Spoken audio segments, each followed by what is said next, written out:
Hello.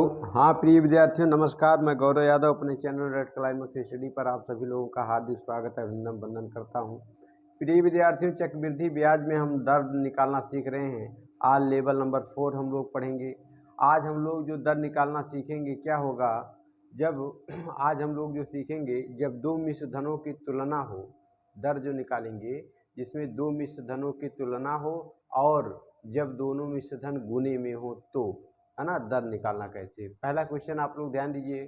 कह रहा है कोई धन वार्षिक चक्रवृद्धि ब्याज की दर से, कोई धन वार्षिक चक्रवृद्धि ब्याज की दर से 5 वर्षों में 4 गुना तथा 7 वर्षों में 9 गुना हो जाता है, तो चक्रवृद्धि ब्याज की दर ज्ञात करें। ठीक है, इसको हम लोग 3 तरीके से देखेंगे।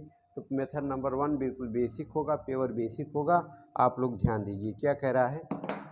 तो यहाँ पर आप लोग ध्यान दीजिए, P जो आपका पहला A1 जो दे रखा है वो दे रखा है 4 गुना। कितना दे रखा है? 4 गुना। A2 जो आपका दे रखा है प्रिय विद्यार्थियों 9 गुना। कितना दे रखा? 9 गुना। ये आपका हो जाता है 5 वर्ष में और 9 गुना हो जाता है 7 वर्ष में। अब आप लोग ध्यान दीजिएगा, CI की आपको जो है दर रेट आपको फाइंड करना है।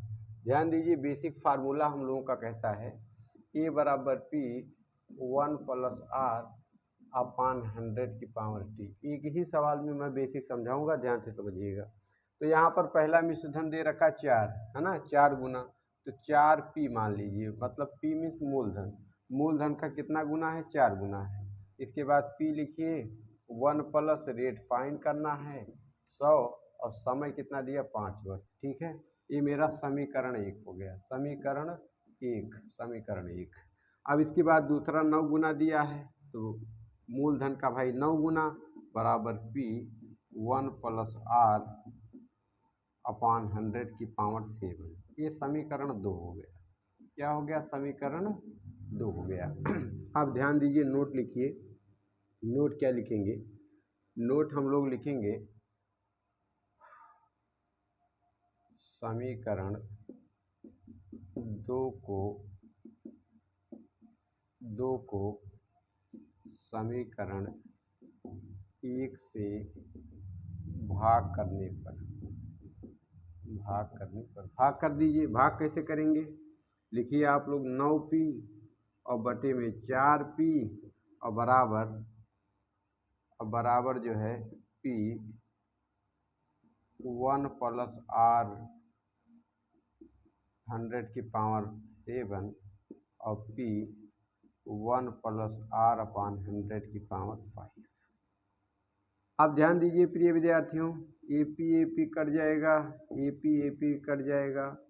और आप लोग ध्यान दीजिए, जब भी जो है आधार समान होते हैं, घातें आपस में कट जाती हैं। यहाँ पर आप नोट लिख लीजिएगा, जब भी आधार समान होते हैं घातें आपस में कट जाती हैं। देखिए, जो आधार इसका वही आधार इसका है। कहने का मतलब 7 माइनस कितना हो जाएगा? 5। तो इसको मैं लिख सकता हूँ, क्या लिख सकता हूँ? 9/4 बराबर 1 प्लस आर अपान 100। यहाँ मैं लिख सकता हूँ 7 माइनस 5। ठीक है, अब इसको देखने में मुझे कुछ लग रहा है। क्या लग रहा है? ये जो होता है, ये जो आपका होता है, ये 3 का वर्ग होता है और ये 2 का वर्ग होता है। ठीक है, और इसके बाद 1 प्लस आर अपान 100 की पावर 2। 7 में से 5 घटा दिए 2। अब देखिए, ये घातें जब समान है कट जाएंगी। ठीक है, अब आगे आप लोग ध्यान दीजिए। आगे क्या करेंगे? बचा हमारे पास 3/2 बराबर 1 प्लस आर अपान 100 की पावर 100। ठीक है, ये 1 प्रिय विद्यार्थियों इधर आ जाएगा, इसके साथ घट जाएगा तो हो जाएगा 3/2 माइनस 1 बराबर आर अपान 100। ठीक है, अब इसका इससे गुणा हो जाएगा, 2 कने 2 कहने का मतलब 3 माइनस 2/2 बराबर R/100। अब ध्यान दीजिए, तो 3 में से 2 चला गया, 1/2 बराबर R/100। काट लीजिए, 2 कने 2, 2 पंचे 10, 0 ना, 50 कने 50। तो प्रिय विद्यार्थियों R बराबर आ गया 50%। R बराबर 50% बिल्कुल परफेक्ट उत्तर होगा इस सवाल का। ये तो मेरा पेवर बेसिक था, मेथड नंबर 1, इसको आप लोग नोट कर लीजिए। अब इसको हम लोग दूसरे तरीके से करते हैं। मेथड नंबर 2 आप लोग देखिए, तब हम लोग अपना कॉम्पिटिटिव लेवल लगाएंगे इसमें। ठीक है, मेथड नंबर सेकंड क्या कहता है, एक फार्मूला वही है। फार्मूला क्या है? फार्मूला वही है कि अगर दर निकालना है, दर बराबर होता है बड़ी संख्या और बटे छोटी संख्या, ठीक है, और 1 बटे समय का अंतर तो -1 और गुणे कितना भैया, तो दर बराबर बड़ी संख्या कितनी दे रखी, 9 गुना, छोटी संख्या 4 गुना, है कि नहीं। 1 बटे समय का अंतर, 7 और 5 का अंतर कितना आ जाएगा, 2, कितना आ जाएगा 2, और इसके बाद क्या होगा -1 और गुणे कितना भैया 100। अब ध्यान दीजिए, इसको मैंने देखा 9 और 4 क्या है, वर्ग है, किसका वर्ग है, 3 और 2 का वर्ग होते हैं, तो गुणे 1/2 -1, ठीक है, गुणे भैया 100 हो जाएगा, तो 2 2 कट गया, तो आ गया दर बराबर 3/2 और -1 और गुणे भैया 100। अब इसको एक वही घटा लेंगे, जब घटा लेंगे तो आ जाएगा दर बराबर 3 - 2/2 और जो है गुणे भैया 100, ठीक है। आ जाएगा आपका 3 में से 2 चला जाएगा तो आ जाएगा दर बराबर 1/2 गुणे 100, काट देंगे तो दर बराबर आ जाएगा 50%, ठीक है। ये मेथड नंबर सेकंड हो गया। मेथड नंबर थर्ड आप लोग देखिए क्या कह रहा है। मेथड नंबर थर्ड आप लोग देखिए, आप लोगों को अच्छा लगेगा। आगे मैं इसी मेथड नंबर थर्ड पर ही आपको सभी सवाल कराऊंगा, ठीक है, तो आप लोग ध्यान दीजिए। मेथड नंबर थर्ड क्या कह रहा है, मान लीजिए कोई धन था P, ये P जो है 5 वर्षों में, कितने वर्षों में, 5 वर्षों में कितना हो जाता है, 4 गुना हो जाता है, हो गया ना। और यही P इसके बाद 7 वर्षों में, कितने वर्षों में, 7 वर्षों में कितना गुना हो जाता है, 9 गुना हो जाता है। अच्छा, 4 गुना से 9 गुना होने में कितना समय लगा, समय का अंतर 7 और 5 का आ गया 2 वर्ष, कितना 2 वर्ष। अब इन संख्याओं को देखने पर मुझे लग रहा है कि ये 2 का स्क्वायर है और ये 3 का स्क्वायर है, ठीक है। अब घातें इनकी कट गई, कहने का मतलब अगर किसी को 2 रुपया उधार दिया तो 3 रुपया हो गया। जो अनुपात यहाँ बनेगा वही अनुपात इस मूलधन का और पहले वाले मिश्र धन का बनेगा। तो आप लोग निकालिए भैया, 2 रुपया उधार दिया, 3 रुपया हो गया, CI आपको कितना मिला, 1 रुपये, तो CI की दर बराबर रेट परसेंट 1 रुपये का लाभ हुआ किस पर, 2 पर, गुणे कितना 100, काट दीजिए, 2 कन्ने 2, 2 पंचे 10, 50%। आशा करते हैं पहला सवाल आप लोगों को विधिवत तरीके से समझ में आ गया होगा। अब हम लोग करेंगे क्वेश्चन नंबर सेकंड करेंगे। क्वेश्चन नंबर सेकंड प्रिय विद्यार्थियों कह रहा है, कोई धन वार्षिक चक्रवृद्धि ब्याज की दर से 7 वर्षों में 9 गुना व 9 वर्षों में 25 गुना हो जाता है, तो CI की दर ज्ञात करें, ठीक है। ध्यान दीजिए, इसे लिख लीजिएगा, कितना गुना हो जाता है, 9 गुना हो जाता है, कितने वर्षों में, 7 वर्षों में। 25 गुना हो जाता है कितने वर्षों में भैया, 9 वर्षों में, 9 वर्षों में। अब दर आपको ज्ञात करना है। आप लोग ध्यान दीजिए, बेसिक से तो आप लोग लगा लेंगे, बताएं, पहले हम लोग कंपटीशन लेवल देख लेते हैं। कोई भैया धन था P और एक कितना हो गया P हो गया भैया 9 गुना, 9 गुना हो गया, कितने वर्षों में हुआ है 9 गुना, ये हुआ है भैया 7 वर्ष में, कितने वर्ष में, 7 वर्ष में। अब यही धन फिर से जो है कितना हो जाता है, 25 गुना हो जाता है, कितने वर्षों में हुआ 25 गुना, 9 वर्ष में हुआ। अब बताइए 9 गुना से 25 गुना होने में कितना समय लगा, 9 और 7 का अंतर ले लीजिए, डिफरेंस आ जाएगा 2 वर्ष। जैसे 2 वर्ष आया, मेरे दिमाग में पता चल गया कि जो 9 है ये 3 का वर्ग होता है, किसका वर्ग होता है, 3 का, ये 3 का वर्ग होता है, 25 जो है 5 का वर्ग होता है, घातें समान है, कट जाएंगी, मतलब। और जो अनुपात यहाँ पहले और दूसरे मिश्र धन का बना है वही अनुपात मूलधन का पहले वाले मिश्र धन का बनेगा, ठीक है, अनुपात कभी नहीं बदलता है।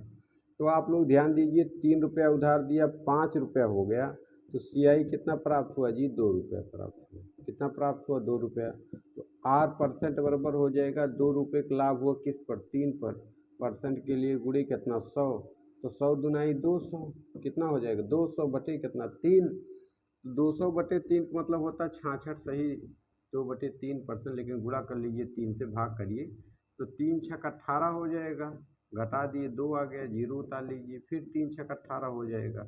घटा लिए 2 आ गया। इसको मैं लिख सकता हूँ कि रेट बराबर 66 सही 2/3%। बिल्कुल परफेक्ट उत्तर होगा ये। ठीक है, बेसिक से आप लोग लगा लीजिएगा। फिर बता दें, बता दिया जाए? चलिए ठीक है, देख लो जल्दी से बेसिक से। बेसिक से थोड़ा समय लगता है, आपके फ़ायदे का नहीं है ना, लेकिन छोटे बच्चों का है। तो चलिए बता देते हैं, कहिए तो। रहने दीजिए, बेसिक से नहीं बताऊंगा, बेसिक से आप लोग करिएगा। तीसरा क्वेश्चन आप लोग देखिए। क्वेश्चन नंबर 3 प्रिय विद्यार्थियों कह रहा है, कोई धन वार्षिक चक्रवृद्धि ब्याज की दर से, कोई धन वार्षिक चक्रवृद्धि ब्याज की दर से 4 वर्षों में 64 गुना, 4 वर्षों में 64 गुना हो जाता है, वह 7 वर्षों में 125 गुना हो जाता है, तो CI की दर ज्ञात करें। ध्यान दीजिए, 64 गुना हो गया प्रिय विद्यार्थियों, कितने वर्षों में जी? 7 वर्षों में। कितने वर्षों में? 4 वर्षों में। 4 वर्ष भाई, 4 वर्ष में 64 गुना हो गया। 125 गुना हो जाता है कितने वर्षों में? 125 गुना आपका हो जाता है 7 वर्षों में। 7 वर्ष में CI की दर ज्ञात करना है। अब आप लोग ध्यान दीजिए, कोई धन था P, ये P हो गया कितना? 64 गुना। 64 गुना होने में इसको कितना समय लगा जी? 4 वर्ष लगा। अब यही धन P जो है कितना हो जाता है? 125 गुना हो जाता है। समय कितना इस बार लग रहा है? इस बार समय लग रहा है 7 वर्ष। अब आप लोग ध्यान दीजिए कि 64 गुना से 125 गुना होने में समय कितना लगा? कितना लगा समय? तो भैया 7 और 4 का अंतर 3 वर्ष। जैसे 3 वर्ष लगा तो संख्याएं किसी न किसी संख्या का क्यूब होंगी। तो 64 किस संख्या का क्यूब होता है? 64 भैया 4 का क्यूब होता है, और 125 भैया 5 का क्यूब होता है। क्यूब का मतलब अगर कहीं लिखा है 4 की घात 3, इसका मतलब 4 गुणे 4 गुणे 4। अगर कहीं लिखा है 5 की घात 3, इसका मतलब 5 गुणे 5 गुणे 5, है ना। तो 4 चौक 16, चौका 64, 5 25 पंचे 125। अब एक घाते कट गई। मान लीजिए किसी को आपने क्या किया, 4 रुपया उधार दिया, 5 रुपये आपको प्राप्त हुए, तो CI कितना मिला जी? आपको 1 रुपया मिला। तो रेट परसेंट बराबर 1 रुपये का लाभ हुआ। क्यों? क्योंकि 4 रुपया उधार दिया था, परसेंट के लिए गुणे कितना? 100। तो भैया 4 करने 4, 4 दुनाई 8, 2 बचा 4 पंचे 20। R बराबर 25%। बिल्कुल परफेक्ट उत्तर होगा इस क्वेश्चन का। 25% is the correct answer of this question. आगे हम लोग देखेंगे क्वेश्चन नंबर 4। बेसिक आप लोग लगा लीजिएगा, ठीक है। क्वेश्चन नंबर प्रिय विद्यार्थियों 4 क्या कर रहा है, कोई धन वार्षिक चक्रवृद्धि ब्याज की दर से, कोई धन वार्षिक चक्रवृद्धि ब्याज की दर से 2 वर्षों में अपने आप का 1.44 गुना हो जाता है, तो CI की दर ज्ञात कीजिए। ठीक है, ध्यान दीजिए, इन्होंने अमाउंट दे रखा है, कोई धन है 1.4 गुना हो जाता है, कितने वर्षों में? 2 वर्षों में। ठीक है, तो CI की दर ज्ञात करना है। ध्यान दीजिए, मान लीजिए कोई धन था P, ये P कितना हो गया? A1 यहाँ पर दिया हुआ है, ये दिया हुआ 1.44, कितना गुना हो जाता है कितने वर्षों में? 2 वर्षों में। अब आप लोग ध्यान दीजिए प्रिय विद्यार्थियों, इस दशमलव को हटाने के लिए जो है क्या करिए, दशमलव के 1 मान लीजिए, इसके बाद 2 जीरो मान लीजिए, दशमलव काम हो गया, ये आपका 100 यहाँ पर आ जाएगा। ठीक है, कहने का मतलब P हमारा 100 मान लीजिए, A1 आपका कितना हो गया? 144। कहने का मतलब 100 रुपया उधार दिया, 100 रुपया कितना हो गया? 144 हो गया। इसको देखकर मुझे पता चल रहा है 100 से 144 होने में कितना समय लगा है? 2 वर्ष। कहने का मतलब ये संख्याएं किसी का वर्ग हैं, तो मुझे पता है 100 जो होता है 10 का वर्ग होता है, और 144 भैया 12 का वर्ग होता है कि नहीं होता? होता है। खाते कट गई, 10 रुपया उधार दिया, 12 रुपया हो गया। तो चक्रवृद्धि ब्याज आपको कितना प्राप्त हुआ जी? 2 रुपया। 2 रुपया प्राप्त हुआ। तो आर परसेंट बराबर क्या होता है, 2 रुपये का लाभ हुआ किस पर, 10 पर, परसेंट के लिए गुणे कितना 100, 10 एकन्या 10, 10 धाम 100, 10 गुना 20%, आर बराबर 20%, बिल्कुल परफेक्ट उत्तर होगा। ठीक है, क्वेश्चन नंबर 4 का 10% बिल्कुल सॉरी 20% बिल्कुल परफेक्ट उत्तर होगा। आगे हम लोग देखेंगे क्वेश्चन नंबर 5। अगला क्वेश्चन नंबर 5 क्या कह रहा है प्रिय विद्यार्थियों, क्वेश्चन नंबर 5 कह रहा कोई धन वार्षिक चक्रवृद्धि ब्याज की दर से 3 वर्षों में अपने आप का 1.728 गुना हो जाता है, तो सीआई की दर ज्ञात कीजिए। ठीक है, कह रहा कोई धन है वो अपने का 1.728 गुना हो जाता है, कितने वर्षों में, 3 वर्षों में। तो आपको जो है क्या रेट परसेंट ज्ञात करना है, ध्यान दीजिए। तो मान लीजिए कोई धन था पी कोई धन था, ये धन कितना हो गया, 1.728 गुना हो गया, कितने समय में, 3 वर्ष में, 3 वर्ष में। अब आप ध्यान दीजिए, दशमलव को हटाइए भैया, दशमलव के 1 मान लीजिए, दशमलव बाद 3 संख्याएं हैं, 3 जीरो मान लीजिए, दशमलव काम हो गया, खत्म। कहने का मतलब ये 1728। ठीक है, अब 1000 ये आ जाएगा इसके पास, तो कहने का मतलब पी की जगह आ गया, ये मेरा A1 है पहला अमाउंट, तो 1000 रुपया मान लीजिए किसी को उधार दिया और उसने आपको कितना दिया, 1728 रुपया, कितने वर्षों में दिया जी, 3 वर्ष में। कहने का मतलब ये संख्याएं किसी संख्या का क्यूब हैं, तो मुझे पता है 10 का क्यूब होता है, और मुझे पता है 12 का क्यूब होता है, क्योंकि 11 का क्यूब मुझे पता है 1331 होता है। तो आप ध्यान दीजिए, घातें कट गई, 10 रुपया उधार दिया, 12 रुपया प्राप्त हुआ जी, तो सीआई आपको कितना प्राप्त हुआ, सीआई प्राप्त हुआ भैया 2 रुपया, कितना प्राप्त हुआ, 2 रुपया। आर रेट कितना मिलेगा, 2 रुपया आपको लाभ हुआ, किस पर, 10% के लिए गुणे कितना जी, 100, 10 एकन्या 10, 10 धाम 100, 20%, तो रेट आ गया 20%। प्रिय विद्यार्थियों बिल्कुल परफेक्ट उत्तर होगा इस क्वेश्चन का। ठीक है, क्वेश्चन नंबर 5 था आज का आखिरी प्रश्न, इसको आप लोग करके बताइएगा। क्वेश्चन नंबर 6 आप लोग देखिए, क्वेश्चन नंबर 6, क्वेश्चन नंबर 6 क्या कह रहा है, आप लोग ध्यान दीजिए, बढ़िया से इसको सब कॉपी में नोट करते चलिए, बिल्कुल लाइन टू लाइन पढ़ा रहा हूँ। क्वेश्चन नंबर 6 क्या कह रहा है क्वेश्चन नंबर 6 कह रहा है कोई धन वार्षिक चक्रवृद्धि ब्याज की दर से, कोई धन वार्षिक चक्रवृद्धि ब्याज की दर से 3 वर्षों में अपने आप का 3 सही 3/8 गुना हो जाता है, 3 वर्षों में 3 सही 3/8 गुना हो जाता है, कितने वर्षों में जी, 3 वर्ष में। तो सीआई की दर ज्ञात कीजिए। अब आप लोग ध्यान दीजिए, तो सबसे पहले 3 सही 3/8 को आप लोग हल करिए, तो 8 3 24, 24 और 3 कितना हो जाएगा, 24 3 हो जाएगा 27, 27/8। तो मान लीजिए प्रिय विद्यार्थियों कोई धन था पी, ये क्या हो गया, ये जो पी था ये हो गया 3 सही 3/8 गुना, तो सबसे पहले आपने इसको हल किया तो ये आ गया 27/8 गुना। अब आप लोग ध्यान दीजिए, जो 8 है मूलधन की जगह आ जाएगा गुणे में, कहने का मतलब पी की जगह 8 आ गया, और जो हमारा A1 है वो हो गया 27, कितने वर्षों में हुआ है जी, 3 वर्ष में, कितने वर्ष में, 3 वर्ष में हुआ है। ये संख्याएं किसी का क्यूब होंगी, तो मुझे पता है 8 जो होता है 2 का क्यूब होता है, 27 प्रिय विद्यार्थियों 3 का क्यूब होता है। जैसे हम लोग कर लें 3 गुणे 3 गुणे 3, और ये 3 का क्यूब हो गया, और अगर हम लोग 2 का क्यूब करें, कहने का मतलब 2 गुणे 2 गुणे 2, 2 दुनाई 4 दुनाई 8, 3 त्रिका 9 त्रिक 27, है ना। तो घाते कट गई भैया, 2 रुपया उधार दिया, कितना हो गया, 3 रुपया, तो सीआई आपको कितना मिला जी, 1 रुपया मिला। तो रेट परसेंट बराबर क्या हो जाएगा, 1 रुपये का लाभ किस पर, 2 पर, गुणे कितना परसेंट के लिए, 100, 2 करने 2 2 पंचे 10, 0, 50%, रेट बराबर 50%, बिल्कुल परफेक्ट उत्तर होगा इस क्वेश्चन का। आशा नहीं दृढ़ विश्वास है, एक ही प्रकार के 6 सवाल लगभग बताए गए और आप लोगों को विधिवत तरीके से समझ में आ गए होंगे। ठीक है, मिलते हैं किसी अन्य पार्ट में, तब तक आप लोग खुश रहें, व्यस्त रहें, मस्त रहें, हंसते हंसाते मुस्कुराते रहें। ठीक है, और वीडियो को भैया लाइक से सब्सक्राइब जरूर करिएगा, कमेंट आप लोग करिएगा, लाइक आप लोग नहीं करते हैं तो लाइक ज़रूर करिएगा। ठीक है, तो अपना प्रेम इस प्रकार बनाए रखिए। धन्यवाद।